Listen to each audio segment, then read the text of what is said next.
What? You have powers? Yeah. At this point, we were still in Florida. We had taken a few days off to rest and recuperate after having hunted and killed an incredibly dangerous alligator monster. So we were still relaxing when I got a video call from Annie, a girl I had initially met through the Monsters Den message board. Needless to say, I wasn't really expecting a call or for her to ask to speak with Mia, but I went and got Mia, and that's when she dropped the bombshell. She has powers. Like, psychic powers.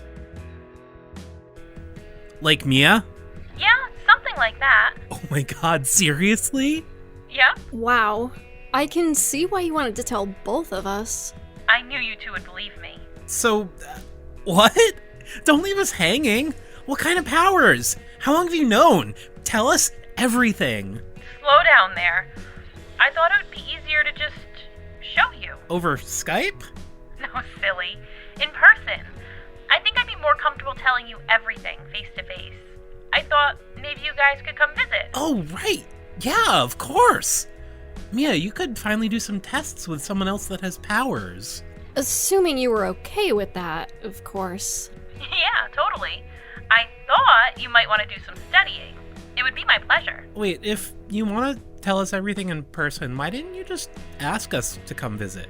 Well, I couldn't just ask you guys to come here without giving you a good reason why. Where do you live, anyway? Oklahoma. Oh, okay. Lucas said you two are in Florida right now. Yeah. We actually came down here to look for the skunk ape. Ah, nice. I think we should still do that while we're already down here, but we can head up your way after that. Sounds good. All right, it's a plan. Annie, it was so nice to meet you. Now that the Gator Man was no longer a threat and we were feeling rejuvenated, we drove further south, returning our focus to Florida's most famous cryptid, the skunk ape. Alright, skunk ape. Judging from its name, I'm guessing it's either got black and white fur or it smells like shit. Wow, yeah, good guess. The fur or the smell? Oh, it smells real bad. Of course. It couldn't have been the fur. We would be so lucky. Seriously. So, tell me more. Well, true to its name, the skunk ape is supposedly some kind of large, foul-smelling bipedal ape. I found claims that there have been a ton of sightings, but I couldn't actually find that many. And all the ones I could find were pretty light on details. Let's see. One of the earliest is from 1955 when 3 Boy Scouts saw one. And then, according to most sources, sightings were heaviest in the 60s and 70s. In 1966, a lady was almost attacked by one while she was changing a tire on her car, but apparently another car drove by and scared it away. Lucky her. Yeah. Then in 1971, 5 campers saw it in the middle of the night when it came crashing into their camp. A group of 7 apparently saw 3 skunk apes together in 1975, so we're probably dealing with a species, not an individual. And then the only recent one I could really find was about a group of tourists who saw it from their tour bus in 1997. I really wish there were more details on that one. Yeah, I'd like to know what that bus ride was like. Now, really the only even semi-in-depth account I could find is from 1999. Well, the encounter took place in 1947, but the guy was interviewed in 99. J.B. Johnson, who was in his late 80s by the time he was finally interviewed. According to Johnson, he had been out camping with 4 friends when he saw a creature. He initially thought it was a bear, and so, of course, he shoots it. When he went in closer to inspect the body, he realized, no big shock here, that it wasn't a bear. Johnson said, it looked more like a gorilla, it was long, about 7 feet, and had hair all over it. Except its face, it looked like the face of a man. Then he went to get his companions to show them the body, but by the time they had returned, the creature was gone. Either he didn't actually kill it, or, as Johnson himself thinks, another skunk ape arrived to retrieve the body of its fallen comrade. The group then tried to follow its trail, but the hunting dogs they had with them were scared and whimpering, and they refused to follow the scent. I don't blame them. It is the skunk ape. What's it smell like, anyway? Skunk? I couldn't really find any descriptions that were tied to specific sightings, but it sounds like all the usual bad-smelling stuff. Sulfur, garbage, wet polecats. What's a polecat anyway? Ferrets, basically. Aw, just like you, girl. Who's a little polecat? Who's a stinky little polecat? So, I take it we're expecting another Sasquatch, right? These stories all sound pretty par for the course. Yeah, that's what I'm thinking. Oh, actually, our good friend even went looking for the skunk ape a few months back. Wait, who? Oh, that smell! Could this mean the skunk ape, folks? God, not this tool again! I know you guys at home can't smell what I'm smelling, but trust me when I say this, it really stinks. Don't tell me he actually finds anything. Of course not. We may not have seen anything here in Florida, but we definitely smelled it, and I can promise you that smell is something I won't soon forget. But remember, there's always another adventure right around the corner. I've been Sasquatch Sammy, and I'll see you next time, fellow Squatchers. Jackass. Most skunk ape sightings come out of the Everglades, an area of wetlands that covers much of the southern part of the state, and so that would be our destination. Before heading into the Everglades, though, our first stop was the Skunk Ape Research Headquarters in Ochapee, Florida. It billed itself as the official Skunk Ape Headquarters. You know, because we wouldn't want to deal with any unofficial cryptid headquarters. Really, though, it was just a small hangar housing a gift shop and some small exhibits featuring alligators, turtles, and a massive snake.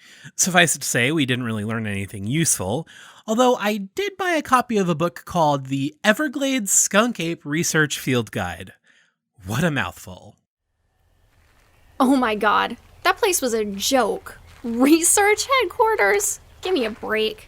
Come on, it's cryptids we're dealing with. Most people don't even believe in them. How much real science were you expecting? I don't know. More than that. At least the animals were pretty cool. Yeah, I guess so. But did you really have to buy a shirt, too? Look at their logo. A screaming Bigfoot head? Of course I did. You know, they do have a campground in back, too. We could stay here while we're on the case. Yeah, no thanks. As we were walking out of the Skunk Ape Research Headquarters, we watched another car pull into the lot. As we reached our car, a man began to step out of the one that had just parked. Looking into his car, I noticed that it was filled with camping supplies. The man himself was dressed in all khaki and even wore a wide-brimmed hat like he was ready to go on safari. Middle-aged, had the beginning of a beer gut, but he flashed us a pretty genuine smile and waved. Got a lot of supplies there. Gonna go find the skunk ape? Well, I sure hope so. After that, we headed into the Everglades National Park. We picked one of the many trails that went throughout the area and began hiking into the woods. Why would anyone want to live here? Dude, this is a national park. No one lives here. Besides the rangers, I guess. You know what I mean, this whole damn state. It's so hot. I feel like I'm walking through soup. I'm more sweat than man now. This was your choice, remember? Yeah. Here's hoping we never have to visit Florida again. You sensing anything yet, at least? No, not yet. Well, keep your eyes peeled, or at least your third eye. You've had pretty good luck sensing Bigfoots so far. Believe me, if I pick anything up, you'll be the first to know. We explored the Everglades for a few days without finding a trace of the skunk ape. Normally, I would have been disheartened at this point, but considering the nature of the wetlands, with the trails occasionally being hard to traverse and the heat, we were going pretty slow and covering a lot less ground than usual. Finally, after about a week with no luck, we decided to set up our motion cameras over as wide an area as we could in hopes of getting some kind of indication on which way to go. Per the advice of the Everglades Skunk Ape Research Field Guide, we baited all the cameras with damp lima beans, which are apparently a skunk ape's favorite snack. We left them for a few days and finally returned to check them all. At the third camera, we finally found something. Look familiar to you? Hey, yeah, it's that dude we met at the skunk ape headquarters. I guess he really is looking for it. I'd say he's on the right track, too. Here's the next picture. And the one after that. Ooh, they sure do look blurry. Yup, we're finally on the trail of a cryptid. The very next morning, we set off in the direction past that third camera. And around noon, Mia stopped.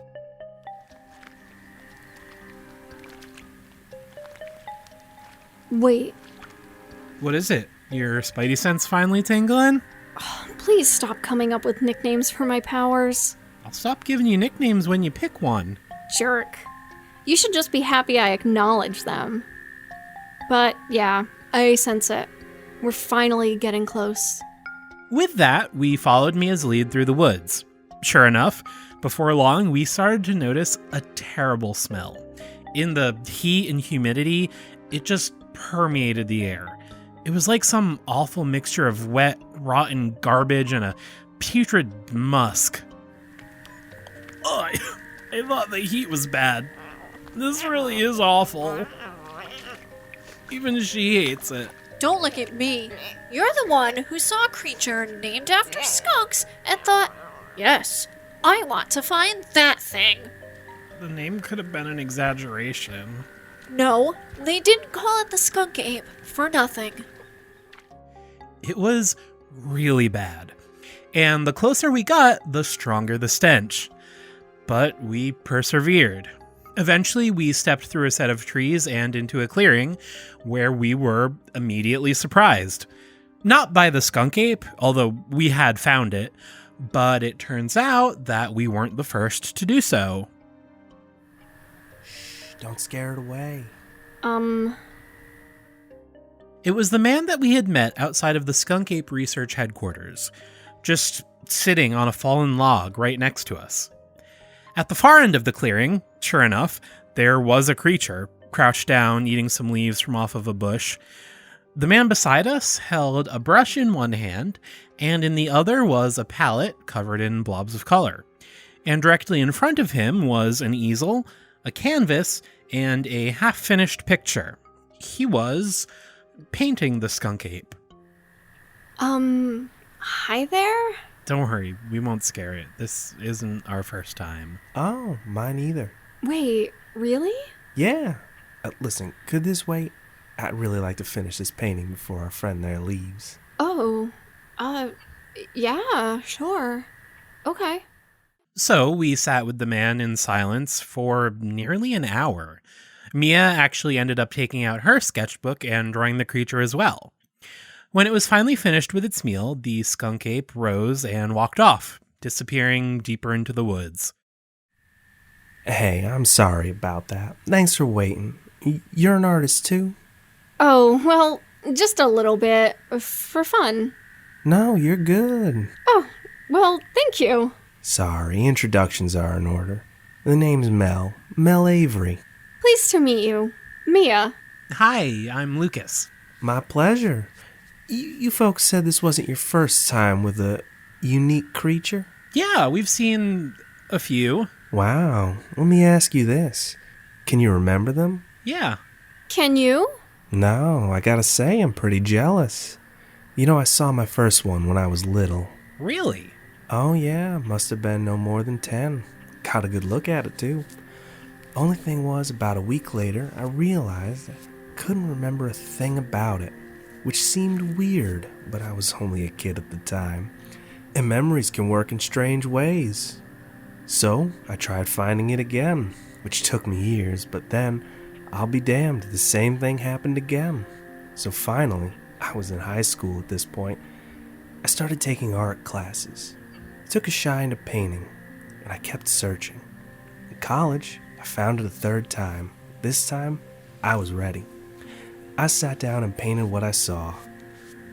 Now, I may not be able to remember what it looked like, but I've still got my painting, and I can remember what that looks like, all right. Huh. Good idea. Thanks. So now I travel the country. Not too often, of course, but whenever I get the chance. My work is pretty generous with vacation days. But I go out, find more creatures that shouldn't exist, and I paint. Wow. That's awesome. Thank you. Actually, would you like to paint another one? But what, another creature? Yeah, her. Your little ferret there? Show him her tail. Well, I'll be darned. I would very much like to paint her. With some psychic persuading from Mia, we convinced Fritz to sit still for a bit while Mel painted her. I mean, at least as still as she was going to get. But we sat together for a while longer. When his second painting was finally done, we exchanged information and bid farewell to Mel the painter. The sun was beginning to set at this point, and in the last rays of sunlight, we left the Everglades.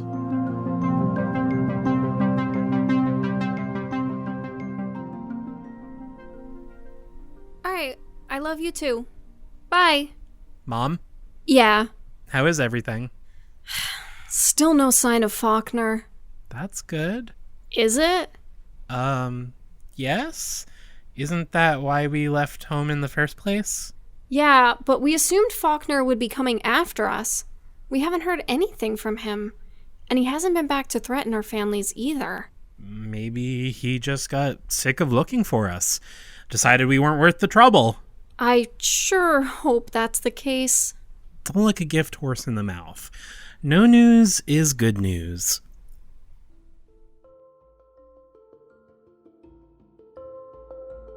Field notes. Skunk ape. The name is painfully accurate. It smelled incredibly bad. Almost eye-wateringly bad. According to the man who runs the research headquarters, the smell comes from absorbing methane and other gases from living in the swamps. Another possibility? It's just dirty. I mean, it's not like they shower. Then again, it smelled worse than any other Sasquatch species we've encountered, so I'm sure that's not it. Given the prevalence of alligators down here, I think it's probably a defense mechanism. They produce some sort of chemical combination, like skunks or stink bugs, and it keeps the predators away. Although, obviously, I can't say for sure.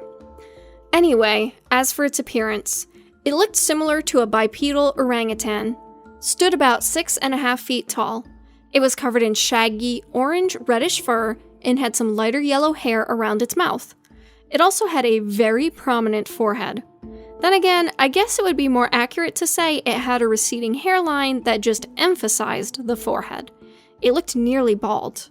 The real interesting thing to note is that, unlike most apes, including the previous Sasquatch species we've encountered, it only had 4 toes on each foot instead of 5.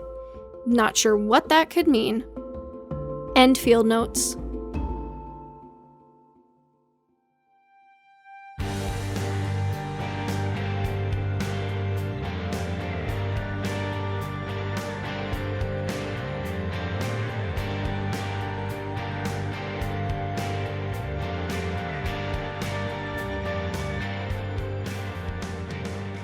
The Cryptid Cases has been a production of Little Giant Monsters. You can follow us by searching Little Giant Monsters on Facebook, Twitter, or Instagram to keep up to date with everything we're working on. We even post a sketch of the latest cryptid every Monday after a new episode. You can also visit our website, littlegiantmonsters.com, to see all of our content in one place. While you're there, want our designs on stickers, t-shirts, coffee mugs, and more? We now have merch. Just look for the merchandise link on our website. If you really like what we're doing and want to see us do more, please consider supporting us on Patreon. Rewards include behind-the-scenes content, bonus material, and more. Search Little Giant Monsters on Patreon or find a link on our website. You can also help us by leaving a rating and review on iTunes. Not only does each review warm our cold, cynical hearts, but it helps us move up the charts and bring the show to a wider audience. Your continued support means so much to us. Thanks for listening and see you again soon.